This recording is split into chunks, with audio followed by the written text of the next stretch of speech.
Thank you, and then I'll turn this over to Congressman Chip Roy.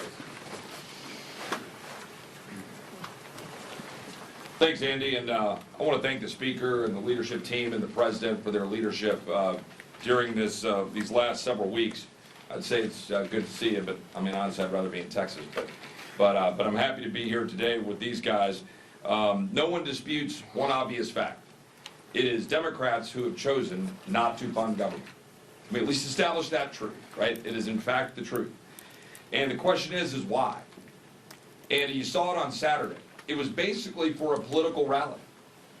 Rally for cover for Chuck Schumer, who's in his own political battle in New York. That's the truth. And the irony of this is, this No Kings rally.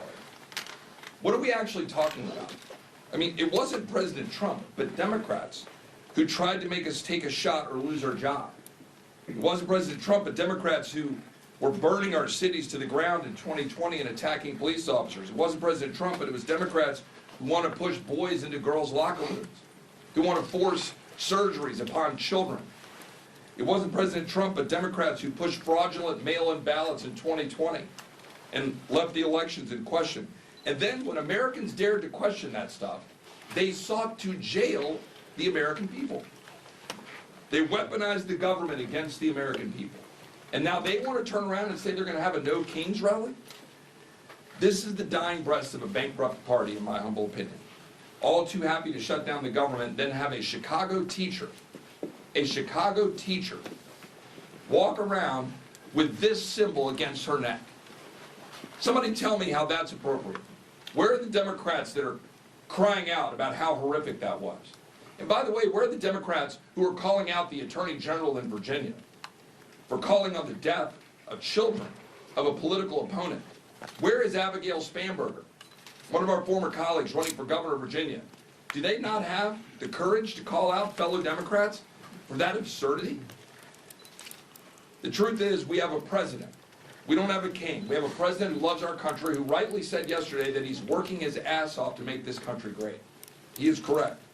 Brokering peace deals in the Middle East, rebuilding our military, rooting out DEI and critical race theory, declaring cartels as terrorist organizations, focusing on Antifa, defunding the World Health Organization, getting us out of UNRWA, making sure that we target the Southern Poverty Law Center, who are, going after people like our friends at the Family Research Council, or ultimately Charlie Kirk. Securing the border, passing the Lake and Riley Act. These are the things the American people want us to do, not shutting down the government for political rallies. And the truth is, the Marxists, the radicals, and the Islamists, the Democratic Party promoted this weekend, they cannot handle the truth. The truth is that there is a king, and that king is Jesus. And the president has been willing to say it, his administration has been willing to say it, and Charlie Kirk was willing to say it, and he got killed for it. Democrats are using this ridiculous political exercise to hold hostage the government of the American people, pretending it's about health care. Meanwhile, it is Democrats who have been holding the American people hostage to an unconscionably broken health care system that they themselves created. We're saying no more. We're the party that's standing up for hardworking Americans who can't afford health care, who can't afford insurance. We're not for giving more money to the insurance companies. We're not for a $400 billion blank check to big corporate America and corporate welfare, like my friend from Maryland said.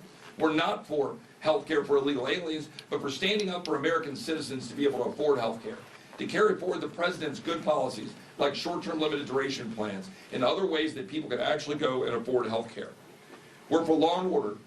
We're not for hate-filled lawlessness. We're for common sense, not radical surgeries on our children without parental consent to say a boy can be a girl. We're for the message of hope. Hope born in the freedom of those who fought to give it to us through their blood, and also through the blood of our Savior, Jesus Christ. Republicans are working to make America great again. Democrats have been trying to run out the clock. And for Hakeem and Chuck, their time is up.